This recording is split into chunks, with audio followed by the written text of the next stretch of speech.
Good morning guys. So ayun. So itong video nga pala to guys is yung nagbakasyon kami sa Marinduque 2 weeks ago.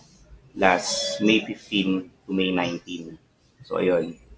So mabilisan to guys. Reaction video lang to. So ayun. May 15 dumating kami ng Marinduque.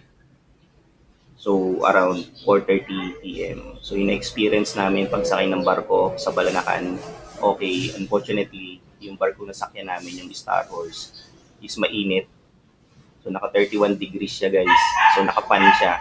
Kahit anong gawin ng crew ng staff is bumabalik siya sa 31. Kahit ilagay mo siya sa 18 sa pinakamalamig, bumabalik siya sa 31. So hindi ko alam kung wala na bang pre-yun or sadyang sira yung yung aircon nila. So 2, pag-arrive namin ng Balanacan, syempre after 10 years ngayon lang kami nakabalik. So ang ganda na ng port ng Balanacan, sobrang lapad na. Thumbs up LGU ng Marinduque, Municipality ng Marinduque. So ang galing ng ginawa nyo. Pinalapad nyo yung daan, so pinaganda nyo. So nagkaroon siya ng very spacious para sa mga sa mga pasahero at sa mga jeep at sa mga tricycle. So ayan, good job. So doon tayo sa part na dumating na kami sa Marinduque. 4:30 PM umarive kami ng Marinduque, sa mismong bayan namin sa Barangay Ilo, Mugpong, Marinduque. So yun, tumuloy kami kila Tia Carmen at saka kay Churodel sa bahay nila. So maraming salamat. So shoutout sa Tia ko at sa Tia ko. So yun, ang napansin lang namin pagdating namin sa Marinduque is yung kalsada. So ayun, back then 2-way lang siya. So dalawang lane lang siya. Pero ngayon guys, sobrang lapad ng kalsada. Malapad siya guys. So malapad siya guys, 6 lane siya. So good job, pinalapad yun na siya. Tapos yung daan is elevated na. Hindi na siya mababaha. Ano ba? Nagkaroon din ng mga solar street lights finally.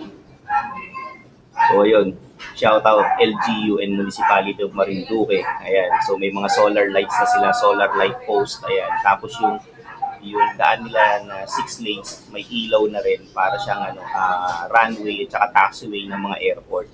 So ayun, thumbs up. So day 2 namin, namasyal kami sa Taisan. So kay Lolong Stan, shout out Lolong Stan. So ayan, so palakas ka pa. At the age of 85 years old, ayan, so malakas pa. Pumapalo pa rin, ayan. Sabi nga nila parang kabayo. So ayun, ang napansin ko lang nung day 2 is yung hindi natapos na seawall o yung ginawa nilang daan from Tambak going to Balanacan yata yun. So makikita nyo sa video ko guys na dinaanan namin siya. So nagkaroon siya ng malaking seawall. Unfortunately, yung ibabaw niya guys is hindi natapos or hindi tinapos. So lupa pa rin siya. Hindi siya nagkaroon ng semento. So based dun sa mga uncle ko at sa mga kakilala namin na taga doon na nakausap ko. So ginawa lang siya para tawag doon pang-block ng alon just in case na magkaroon ng tsunami, parang gano'n, para safe yung mga tao. But again, it was a project of the Municipality of Marinduque na magkaroon ng seawall o yung daan. Parang bypass road siya going to Balanacan. Kaso nga lang hindi tinapos for some reason. So sabi nila, ang daw doon, ang contractor is Sunwest, parang gano'n, Sunwest, something like that. So ayun, in short, ghost project siya guys. So yun, makita nyo sa video ko, pinakita ko din yung daan. Okay sana, kasi ang ganda eh. Yun nga lang, hindi tinapos yung daan sa ibabaw. So putol siya, sobrang putol. Nag-start siya sa kabilang dulo, and then nag-end siya sa kabilang dulo na hindi man lang tinapos for some reason. Walang spalto, hindi concrete, lupa pa lang yung ibabaw. And then yung gilid is wall na siya. So ayun lang yun. Fast forward, punta kami Taisan, nakita namin uli si Lolong Stan shoutout. Tapos dumaan kami sa liblib na lugar na parang gubat, which is first time namin nakadaan lahat. So nakita ko uli yung classic na balon, ayan, at saka na may poso sa tabi. And then apart from that guys, dumaan kami sa Lalao. Ayun, Lalao is kung saan tumutubo yung mga puno ng sasa na yung bunga niya is kinakain yun guys. Tapos yung pinaka mismong sasa niya, yun yung ginagawang bubong ng bahay kubo. Or kapag gagawa ka ng mini na bahay, ayun yung ginagawa nila. So ayun, pabalik kami, duman kami sa may gilid ng Bakawanan. So ang ganda niya na. Tapos yung bridge papuntang Kaisan is concrete na, sementado na. Finally, last time na bumisit kami ron is hanging bridge pa siya. So, nagsuswing talaga siya, yari siya sa kahoy. But finally, concrete na siya. Day 2, sorry. Day 2, pumunta kami ng, saan ba kami nun? Bayan. Yata. O yun, so pumunta kami ng bayan. And then sumama kami sa sasakyan nila Bane, sa nila Wilbert. So, shoutout sa family, buong family ni Wilbert at saka ni Vanessa. So, you know who you are, hindi ko na kayo isa-isain lahat. So, nakisabay kami papuntang bayan kasi bumili kami ng tubig na mineral water dahil nga yung sikmura namin umiikot. So, hindi namin kaya yung tubig sa Marinduque. So, bumili kami ng tubig sa bayan. And then, napansin ko lang sa bayan, ang laki na rin ng pinagbago after 10 years. Kasi nga ngayon lang huli kami nakabalik. So, ibang-iba na siya. Pero, nandun pa rin yung mga flea market sa may gilid. Marami pa rin nagtitinda. So, nandun pa rin. And then, sobrang linis na nung mismong bayan nila, yung palengke nila, yung wet market nila. Sobrang linis na. So, ayun. And then, after which, pumunta kami sa bagong baryo. Pagbalik namin galing bayan, pumunta kami bagong baryo. And then, finally, nakita ko rin yung pinagawa nilang bagong court. Hindi siya covered court, open court siya na merong magandang bubong. Ayan. So, dati kasi yung court doon, kapag maglalaro ka, pag ganyan yung semento, tapos merong panlinya ng kuryente sa gitna. So, ngayon, malinis na siya. Pati yung pinagtatrabaho ng uncle ko, Pure Sancho sa Barangay Hall.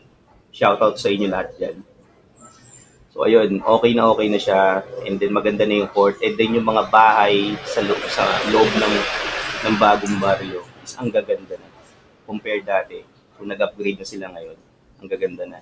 So ayun, so shoutout sa iyo Pure Sancho, kagawad siya dyan sa Barangay Ino, Mukpog Marinduque. Ayan. And then, pagbalik namin sa bahay, 6 p.m. umakyat naman kami papuntang view deck. Ayun. So finally, aakyat uli namin yung view deck. Unfortunately, gabi na kami nakarating, around 6:45 na dahil sobrang dilim na. Kasama namin tita ko, si Tita Baby. So yung view deck from dun sa bahay namin up to view deck is 3 kilometers and then 3 kilometers pabalik. So ayun, wala nga lang kami nakita sa view deck kasi gabi na. Okay, day 3 namin. So, naligo kami sa tambak ng around 6 a.m. So, guys, ang ganda ng tambak. So, naakyat uli namin yung pinakatuktok ng tambak. And nakita namin na marami ng puno na nakatanim doon sa ibabaw ng tambak. Ayun pala, sabi ng tiyo ko, shoutout tiyo rin, project daw yun na LGU ng Barangay Ino na tawag doon. And then also, ng municipality ng Marinduque na magtanim ng mga puno. Kasama yung Tio Sancho ko. Ayun.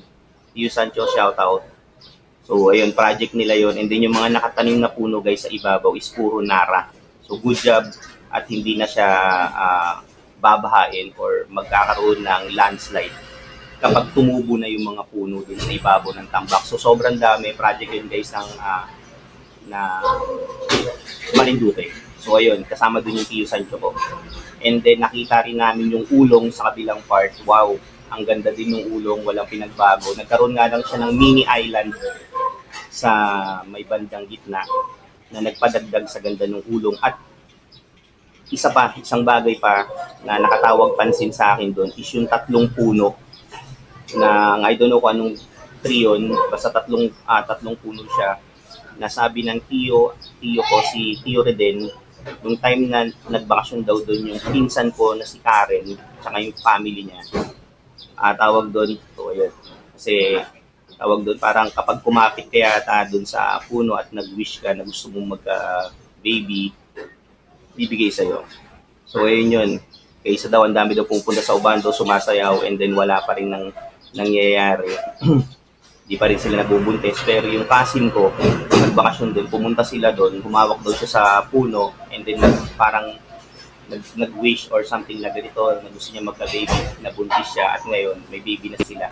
So, shoutout sa iyo, Jumil, tsaka Karen, ayan. And then, ano ba?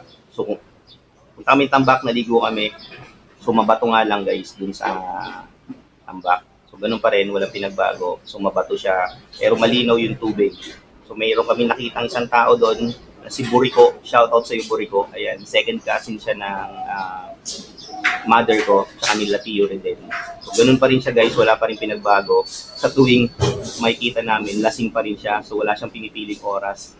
Siguro nakita ko lang siya na hindi lasing nung nagpunta kami sa bahay nila, na binigyan namin sila ng puto yata yun, doon sa normal. Pero most of the time, lasing siya. Pero mabait naman siya, guys. Shoutout sa iyo, Buriko. And then, after namin maligo sa tambak, guys, pumunta kami ng mining area sa may bandang Turuso. So, finally, nakita uli namin yung mining area. Ang ganda niya, guys. But, isang bagay na nakatawag sa akin ng pansin doon. Meron doon, guys, ginawa na daan na hindi naman siya dinadaanan ng mga sasakyan, hindi naman siya dinadaanan ng mga jeep or any type of vehicles. Pero, concrete siya, guys. Meron siyang mga solar post na ilaw, pero hindi siya tinapos.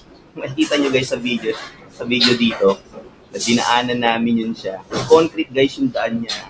Hindi mo alam kung saan siya matatapos, hindi mo alam kung saan yung dulo niya. Pero sabi sa akin ng tiyo ko, kay Churi din, tsaka ni Kuya Boy, shoutout sa iyo, Kuya Boy, kapatid siya ni Ate Gina, na asawa ni Kuya Angelito. Yan, shoutout sa iyo. Yung end down ng concrete na daan na yun is sa Bintakay, which is another barangay yun, guys, ng Mogpog. Kung makikita nyo, guys, concrete yung daan, no? Pero kung papansinin nyo yung pinaka-view niya, wala naman daanan ng mga sasakyan. Hindi naman siya dinadaanan ng mga sasakyan or anything na jeep. Pero, meron siyang daan, di ba? So, sabi nila, nung mga nandun daw, is project daw yun na hindi tinapos or hindi natapos. Kaya, ayun, guys, ito lang, sayang yung pera ng Marinduque na ipinagawa dyan. So, pera nyo yun, pero ba't ganun yung nangyari, di ba? naglagay kayo ng daan sa gitna ng bundok na hindi nyo alam kung saan yung entry point at saka yung exit point. Tapos, pinutol nyo siya doon sa mismong entrada ng mining. So, yun lang yung guys na napansin namin. And then lastly, after namin mag-mining, umuwi na kami around 1:30 p.m. yata yun. Sumakay na kami ng barko, bumili kami ng ticket, ayun.